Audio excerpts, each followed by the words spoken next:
Okay, here we are. If you guys have been around live this afternoon, you know I'm having live difficulties. It's okay, because I really want to make this work for all of us to experience this new concept of doing some mini coaching, theme-based right now,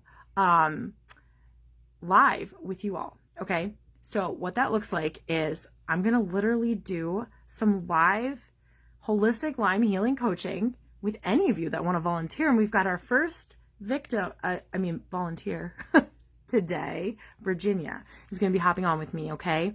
So, I'm actually going to try to add her here. Let's see if we can get her added right in. I was trying to do it from my computer, so I had my hands free and a different streaming experience, and it actually was not letting me invite someone that I could find. So I got to learn, I have to relearn lives on my computer, because I am, there we go. I'm an old dog learning new tricks, maybe. I don't know. So I've got Virginia invited to pop on with us here. So when she sees that, we will get her connected and we will go to town on showing you what live coaching can look like, what Lyme coaching can look like live. How about that? Today, the topic is around gut healing and gut health. Like I said, some of the topics are thematic, and Virginia is one of my coaching clients, one of my more recent ones actually, and we have been talking already about some gut health stuff. So we're going to take that conversation on here, and I'm just going to show you a little bit about what coaching could look like for you. You guys, I'm a fellow Lyme warrior, and I'm also a nurse by trade. I'm a mama, I'm a wife, I'm a homeschooler, and a homesteader in suburbia, because I still don't have the farm of my dreams yet, but we're getting there. So I just wanted you to know I'm one of you. I'm a Lyme warrior myself. I'm very close to remission now, and I'm the healthiest I've ever been, like at least since like age 11, maybe. Like, it's been a journey for me. I was actually diagnosed as a teenager and nearly bedridden before I even graduated high school. Talk about a turnaround, right? Like, I'm pretty high functioning, living a great life now that I thought I would never have. I thought I would never have the goals and dreams that I once was starting as a kid to just start to dream up. I'm proof that healing is possible, and I believe it for all of us. So that's why I do what I do, to bring you to that place with me so we can journey to healing together. So like I said, as soon as we have Virginia hopping on here, we'll get started. But if you have any questions, chime in the chats. It's going to be quick, because we're just going to touch on an example for you today. Mini session. You don't need to be dragged through a whole coaching session for an hour or whatever. So we'll do a mini one. And it'll be great. So, let's just reach out to Virginia, make sure she's on. She knows to be here. She and I were talking.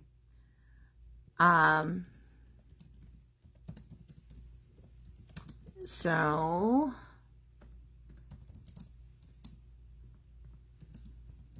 all right.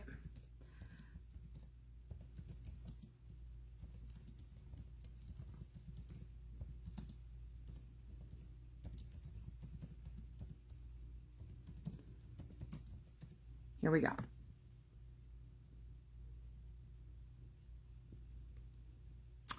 All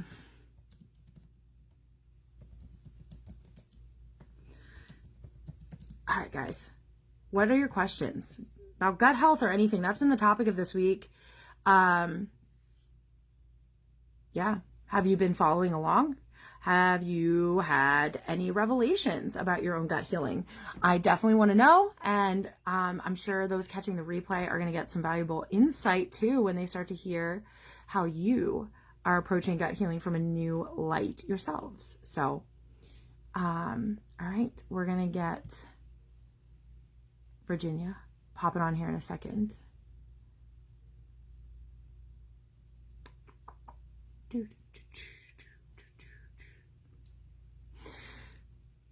All right. In the meantime, I hope you caught Thriving Thursday yesterday. My live video was all about, well, more about gut healing.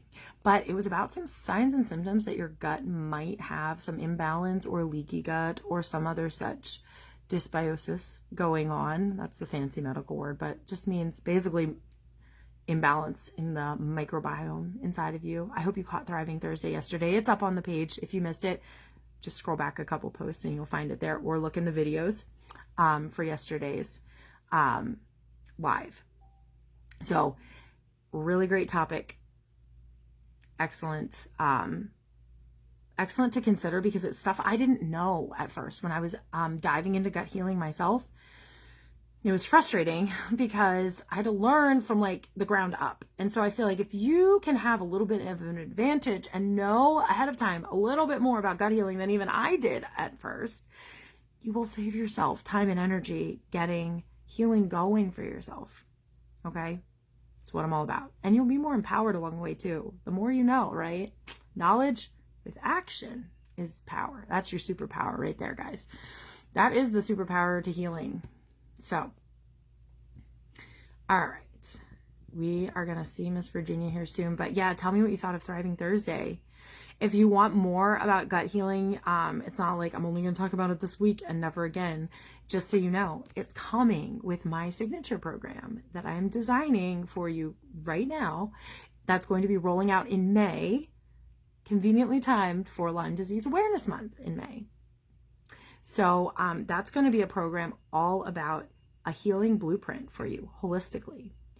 No, it's not a Lyme literate provider's blueprint for healing, because I'm not that, but it's a Lyme coach's blueprint for getting you through your healing steps, moving towards your healing goals, and helping you achieve them in a more timely, cost-effective way. So I'm really excited for you guys to have that whole huge program and resource in your hands, but there is a whole section in there on gut health for you too. So stay tuned for that. If you want more, it's coming. All right, Miss Virginia, what do we got? Let's see. Yeah, here we go. Okay. Virginia. Right. How long will it take? Like, should I have like music playing? Woo! Yes.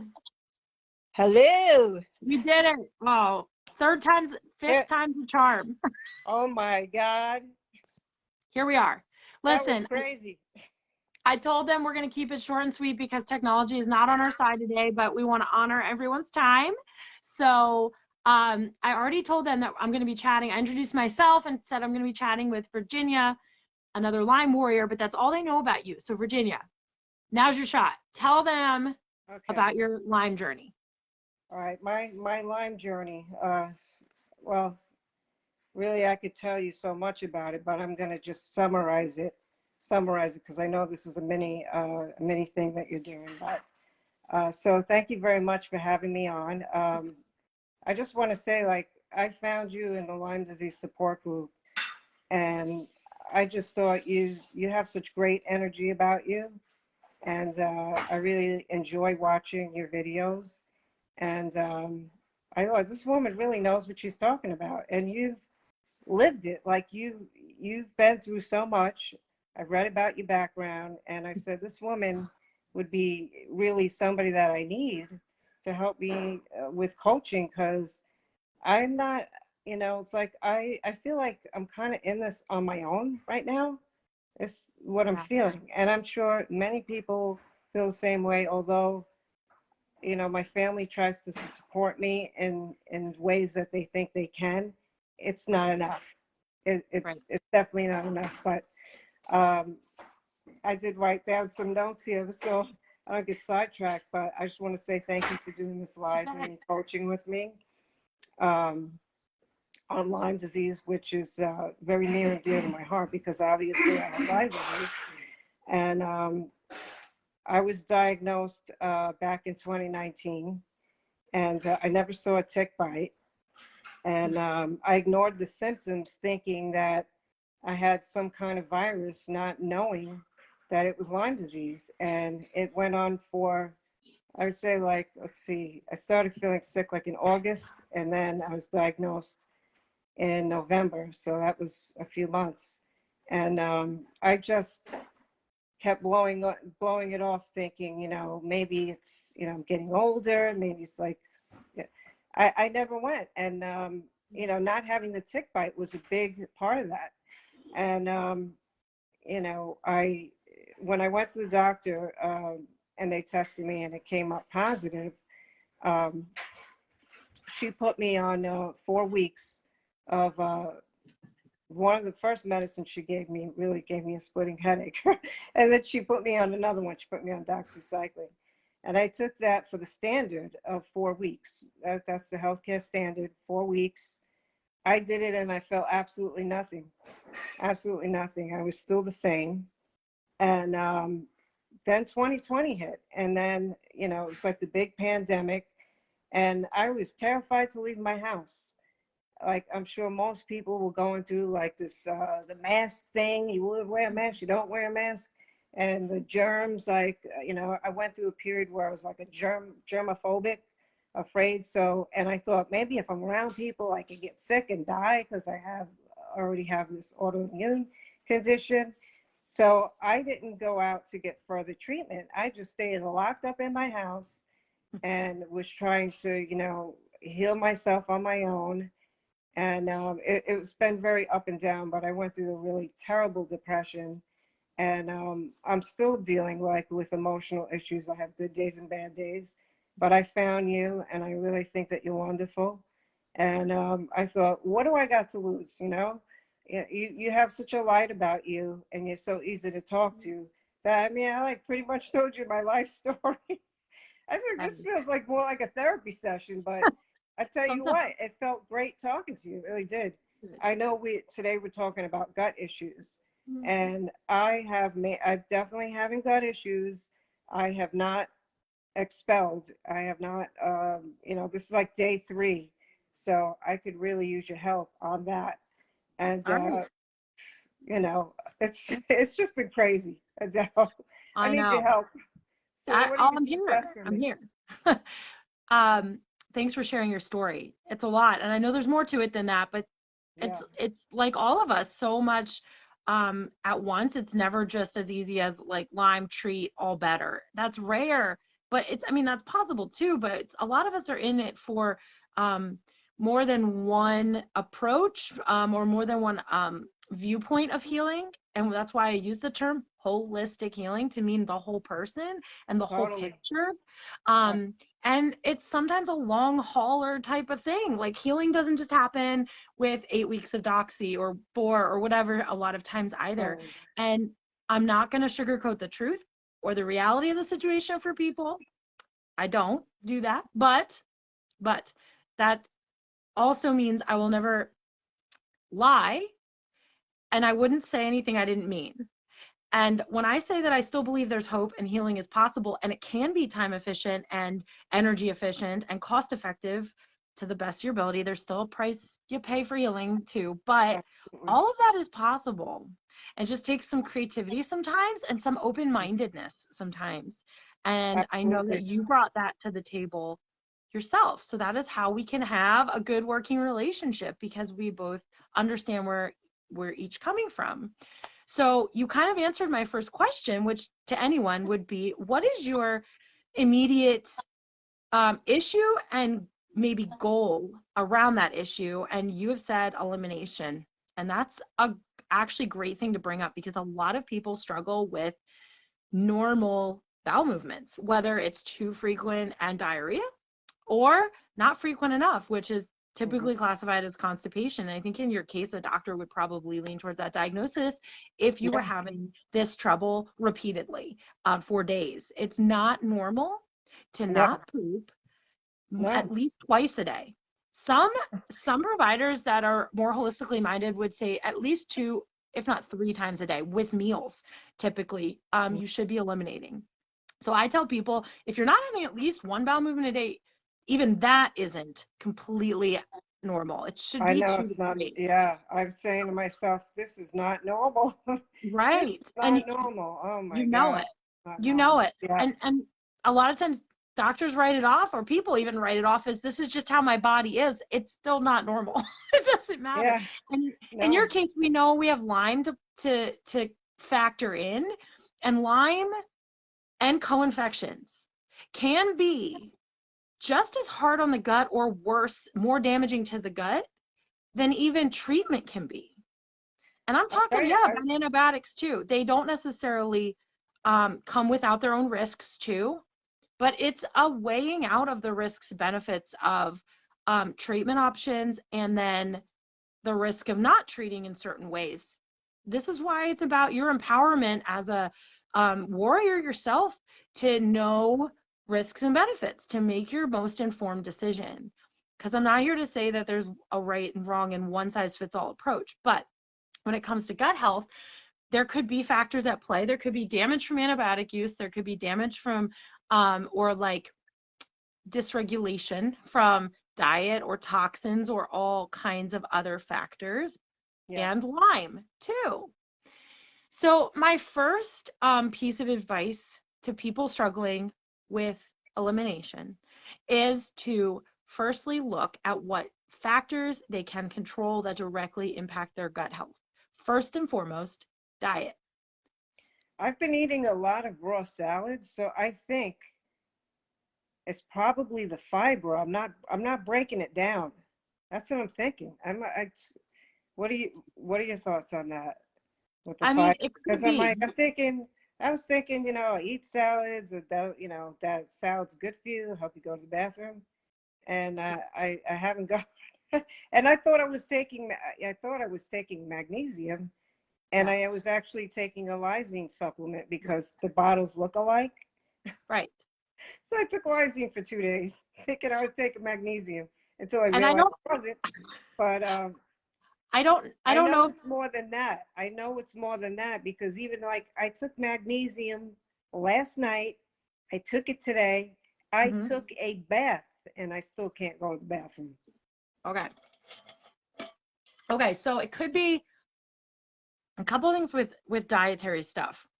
Yes, fruits and vegetables are notoriously Yeah. fibrous and often result in better bowel movements for some people. But Yeah. some other factors that could be at play, and I'm not here as a physician, right? This is for, you know this, Regina, but for everyone else, Yeah. I'm not treating, diagnosing, or curing anything here. I'm making Oh, some absolutely. suggestions and putting some things on the table that are Yeah. true reality in some situations. So these are for you to take to a trusted provider to collaborate on a plan with. But with raw food, like fruits and veggies, I'm talking about specifically, they are also often high histamine foods and high in oxalates. And Oh, so they could be actually contributing to inflammation in your body, even though they are healthy foods. wow. And when they don't help the gut to eliminate better or to regulate better, I start to wonder if they are having an adverse effect because of a histamine intolerance or an oxalate issue. Wow. I That's crazy. can't. Yeah, Yeah. so I mean, worth considering and researching further. But additionally, you're doing some of the right things, and if they're not working, then they're not the right thing for your gut right now, right? So, So maybe cooking vegetables might be better for me. Is that what you're saying? could Cooking be vegetables? Yeah. that the tricky thing with cooking vegetables is sometimes that actually makes them high in histamine as well. Histamine's a tricky bugger. So you might have to play around with that because even people, I have histamine issues, but you would never know by how I eat because I'm not triggered with them much anymore because I've Yeah. been able to heal my gut. So as you Yeah. heal, this might improve for you and you might have changes to make to your diet because you might be getting better. So cooking vegetables might help and it might not. You might have to try. Or you might have to try certain types of vegetables. The biggest key is going to be the one thing that actually raises histamine too is like reheating already cooked food. So like maybe if you do cook veggies, maybe try single serving, cooking it to order Yeah. for a little bit to see. But you might have to play around with it a little. Okay. So maybe give yourself a salad break and just see if a different form of veggies makes a difference. Also, Is there any vegetables that you would suggest would be low in histamine that would be better for me? yeah, funny you mentioned that. I was literally just gonna say that. Help, I would help me, go Adele, help me. So I would go, and I'm doing it right now too, but I would go on Google and I would Google low histamine veggies or Google high histamine veggies that you want to avoid more, maybe. I'm not diagnosing you with a histamine issue. I mean, we've talked about this. You might have one, you said, but Yeah. I'm just saying it might be worth just playing around with the thought to see if it helps. So for example, here are some low histamine vegetables. Let me see if I can pull this up. So I'm just going to rattle these off, but you can go, this is a Google search. I have to tell you, I never even thought that salad could have a histamine reaction. I was thinking, I heard a lot about nuts and stuff like that. So I was thinking nuts and mold and thinking that nuts could be moldy and, that being a histamine reactor. But never did I ever think that a salad could cause you a histamine reaction. That's pretty There wild. are actually Pretty two. wild. I know. It's hard, but it's good knowledge. I didn't know it until I started researching histamine myself, after I was told I had some histamine issues that I didn't even realize I had years ago. Avocado and spinach are two really high histamine foods. So, Wow. and I they're had healthy. spinach last night. I know. I saw it on your plate and I was like, Yeah. And I don't know. And who knows? I just don't know. Unless I right. guess I stay away from it for a while and then come back to it. Right. So this is just a suggestion, but here, just for the sake of the audience too, here's a cute little table of low histamine foods. I'm just going to read a couple from it. It's got maybe like 20 on here, but asparagus, beets, broccoli, Brussels sprouts, carrots, cauliflower, some leafy greens, kale, escarole, red leaf lettuce is lower in histamine. So you can still have some lower histamine salads, radishes, onions, red peppers, red cabbage. So peas, there's like plenty to eat that's lower histamine. But the bottom line is, That's pretty good. That's pretty even good. That's below, actually a pretty decent list that you just gave me there. So that's good. yeah, Great. it's not so bad. You could still eat, but the bottom line is also listening to your body. You might eat a low histamine food and still have a histamine reaction to it, or have a reaction, or not tolerate it well in life in general. That can happen. And it's more important to listen to your body than a chart on the internet, or listen to your body in collaboration with your doctor's advice than a chart on the internet. So take it in stride. Look up also for yourself. I advise just checking out oxalates, OXALATES, and just knowing a little bit about how those work in the body as well. Again, just bottom line is histamine and oxalates, which are found in plants, highly and most heavily in plants in general. Those can contribute to inflammation. And if your gut's just not optimized, I totally had no idea. yeah, No idea. that's okay. Yeah, it's crazy. Yeah, now you know. So, Wow. I could tell you to have a smoothie, but if you're not ready to optimize that smoothie, it's not going to work great. And that's why that's why it's really important to have good collaboration with a good provider, because it can really be helpful to avoiding roadblocks that don't need to be there for you, The other thing I would say is diet is the first thing we look at in the gut, right? And this is just a condensed version of looking at that for a moment in time here, a piece of time. But also, I'm just going to say this, we're not going to be able to go deep into it, but I have a whole guide about this. Toxin removal. As we expose our body, including our gut, to toxins in our environments, our foods, what we put on and in our bodies, sometimes it's still part of what goes through and in and out of our GI system.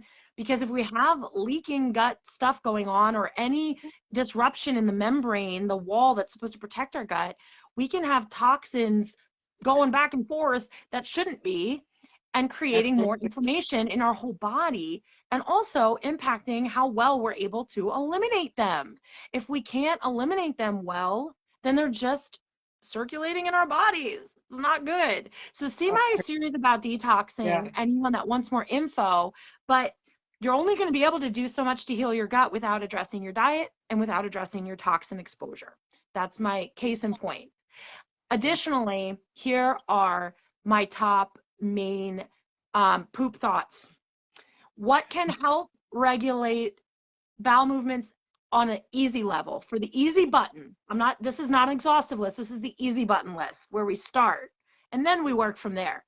Okay. Probiotics being consistently consumed. Digestive enzymes being consistently consumed, at least with meals, or at least with the heaviest meal of the day. Mm-hmm. For you, I might say for a day or two, maybe every meal, and see if that would help. Digestive enzymes are shockingly helpful, especially as your gut is trying to heal. It might need some help digesting, and that often helps with eliminating. When you digest better, you tend to eliminate better.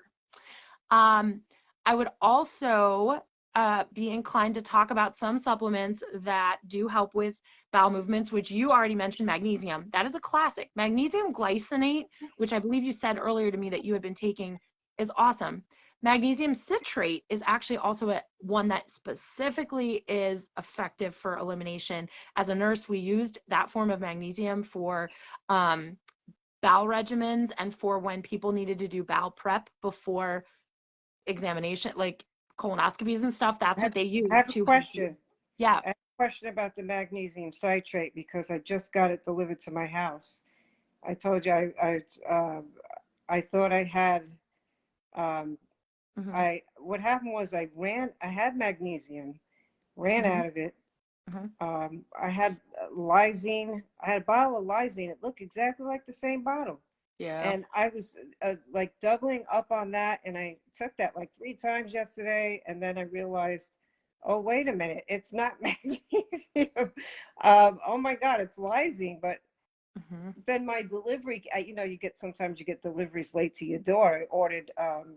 I ordered some magnesium, came to my house, and even still with the magnesium, I'm only maybe going once a day or every other day. So I know something's not right with my gut.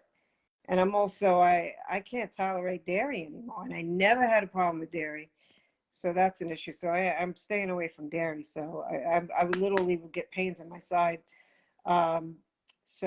Anyhow, I've been taking the magnesium since last night. I took it today. So last night, this morning, and then just a little, like, what time did I have it? Around 12. I had it at 12. I still haven't gone to the bathroom. How much is safe of taking magnesium citrate? Right. That's you what I know. Safe. You really do. You need to follow doctor recommendations or dosing on the supplement you're using, because it is a known laxative. You don't want to overdo the mag citrate, or citrate, however you want to pronounce it. You don't want to overdo it and like cause like horrible disruption. And also the magnesium is not a substitute for addressing, the actual underlying issues of why there's a problem to begin with. It just helps move things through in the moment. So it's a more gentle suggestion than some over-the-counter laxatives and stuff can be, because they have side effects, and some have been pulled from the market and have been labeled with dangers and things that you just want to know before you're grabbing Miralax and other kinds of things. So I don't recommend. My husband was told me to take X-Lax, and I said, I'm not taking X-Lax. That can actually create more problems ongoing. So yeah, it's better I am not taking X-Lax. No way. Sorry. I mean, I'm just, I'm trying to massage my stomach too to get it to go. Well, speaking of stomach massage can be great. Don't underestimate the power of a good belly massage. What we do for little babies, right, is good for us adults too. And one of the other alternative therapies that I highly recommend for gut health and for elimination purposes is actually essential oils. I know not everyone, like, that might not be everyone's cup of tea, but this is why I tell people to come to coaching with an open mind, because I have had some excellent personal and in my spherical results of gut improvements, significant improvements, utilizing essential oils to help with the balance. They're not a medication. I'm not using them to like say they're going to cure you of anything, but they can be really effective for balancing some body systems and cellular functions, and they can be very helpful for elimination. Some key tips. I know you may not have oils on hand, but I'm saying this for the crowd too, Virginia. Putting I do have some. Okay, have some. so I don't know if I have the right one, but I do have some. Yeah, you do want to make sure you've got the purest of pure essential oils, or else you're actually adding toxins back into your regimen, which you don't want to do, because some companies Yeah. still continue to use toxic ingredients in their oil production, which is like a huge, horrible fact. But there are pure companies out there, at least a couple, perhaps. I have one that I'm a big fan of just because they are the most transparent I have found. And so I know exactly like the farm that my oil is coming from. And I'm all about that. I want to know that kind of information. That's important. Just Yeah. because there's no other way to regulate it. And cool, if I'm not going to have it regulated, that's fine with me. Then I want to see where it is, like the plant and everything. So I personally went with the no red tape company. But my advice is, if you feel like you have a no red tape company, we can talk about what that might look like separately. Peppermint oil actually in the toilet water before you sit down can be a very effective laxative in a gentle, I'm not calling it a laxative, that's like anti-FDA, but it can be very helpful for elimination. You don't even necessarily have to put it on your body sometimes. I'm sorry, my husband's interrupting the live. Do you want to get on Facebook? You want to talk about poop? For $3,700, where was it put? In the coat? Yeah. Where Yeah. is it? It's not back in the coat. Drink break. It's about almost 4,000. You don't know?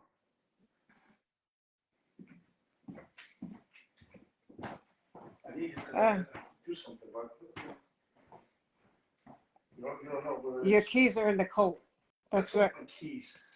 Oh, Your keys are in the coat. That's where I saw your keys, in the coat. it's not in It's there. in the coat. Not in the leather jacket, it's not there. You did something else with Oh, check the other coat. You have two It's not in coats. there. I don't know what you did. Then maybe in the drawer. Maybe in the drawer. It's Okay. I'm so sorry. It's okay. That's my life for you. Yeah, it's all right. We all need to find our keys. So peppermint in the potty. That's what I'm saying. You can also use peppermint oil on your belly. It's a mint. I think So it's he needs some peppermint. the men love it. My husband He loves needs oil. peppermint. It's Yep. just make him So smiley when face. when we put peppermint on our belly, we dilute it a little bit with a carrier oil. That's just another fatty oil, like jojoba oil or coconut oil or something like that. We dilute it and rub it on like a salve or like whatever, a lotion, but it's oil. That just helps eliminate any like burning on the skin or like hot feeling on the skin, because peppermint's minty. And so it can be, a little burny feeling. Okay. You can always dilute Right. it, and you just rub it on your belly clockwise. Oh, And then that's great. there's also, and see what happens, and then you can do that as much as you would like to do it as well. So you don't have kind of like only one time every 4 hours, you kind of have free reign. There's also digestive blends. I use Digestive Blend. It kind of stinks because it's full of like ginger and fennel and juniper berry, and it's a blend of a few oils. So it's a little stinky. I don't love the smell, but it is so freaking effective. That oil is actually what usually gets men on board. It works because they're using it on their bellies after they overdo it. My husband eating the wings and drinking the beer and eating the cheese and magically doesn't feel good, and uses the digestive blend and usually feels better. That's all I'm going to say about that. So there That's are awesome. options. There are many options for the gut. Those are two of my favorites, peppermint and a digestive blend. Like I said, I use Digest, it's called. And I can use both. I can use one. I can try other oils too. But I really love for people to have them on hand because they're a great tool, right? When nothing else is working and you just need relief while you're still figuring out how to prevent this from being ongoing. You don't want to not deal with the issue. But these oils are also therapeutic to the point of helping your body to move in the direction of healing. They're going to want to cleanse cells, and they are high in antioxidants. So they're going to want to create kind of a healing pathway as they work. So they're not just helping with like one thing. They're helping with a therapeutic response in multiple ways, down to the level of your cellular health. So ongoing usage can be really drastic in changing your whole body health, because That's amazing. oils, Really yeah, amazing. You know, Oils, I had no idea. oils are very powerful, awesome creatures. So we are definitely at our end time for mini coaching, but those are my top easy button suggestions and some thoughts on why a salad might not always help you poop. What do you think, Virginia? What are you feeling right now? Excellent. I'm feeling like I need to stay away from a salad because I've been eating salads for days in a row. So I'm going to switch it up tonight. I mean, I have asparagus, so I'm going to make the asparagus. That's my what I'm gonna favorite have. vegetable.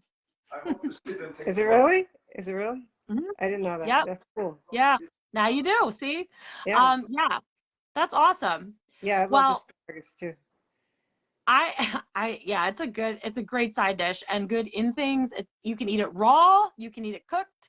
So, well, I don't want to tell you to keep us posted exactly, but if you want to, you can. And at the very least, I'm going to give you an update. you can give me an update. I am definitely going to give you an update. I'm going to give you a shout out to the group like, woohoo! When you hear me say, woohoo, then you're going to know that I had a bowel move.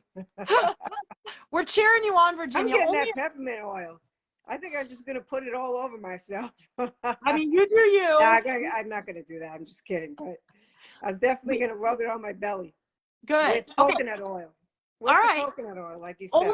Only in this group are we going to like celebrate bowel movements too, right? Because we can't. Oh my God. I know that this video is definitely going to make it's going to resonate with a lot of people because this is such, you know, I can imagine that gut problems are like major issue with people, you know. Johnny's be home. I gotta go. So For sure. Well, I'll tell you what, I was actually right when I started treating holistically, I was being diagnosed with IBS myself, constipation variety. Well, actually both varieties. When you go between constipation and diarrhea, that's a form of IBS as well, which that was my struggle. I would have both problems.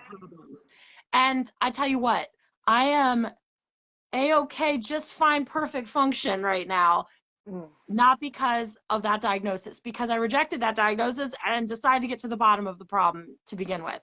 So I will tell you, I know most of us struggle with it. I did too. And it doesn't make it normal or okay. And there's a way out. So I want you to find that way out for yourself. And I think we're on the right track to trying some new things. thank you so much, Adele. I appreciate you doing this mini class with me, and you've been really helpful. You've been really, really helpful. Thank you so much. You bet. And, it's my pleasure. I just think you're such a joy. You're really a joy. And I'm looking forward to doing more coaching with you. 100%. I know, me too. So, Virginia I'm and I excited. I'm excited. Yay. Whoa. We've been having a blast with coaching, and any of you can have it. I'll make sure the link to my coaching's in the comments if you want to check out what it looks like. But it's like this, fun, entertaining, and full of surprising tidbits, I'm sure. So thank you, Virginia, for being on here. You're wonderful, and I hope you have a great Friday. You. Thank you. You're welcome. Thank Happy you. Friday, everyone. Bye. Thank you.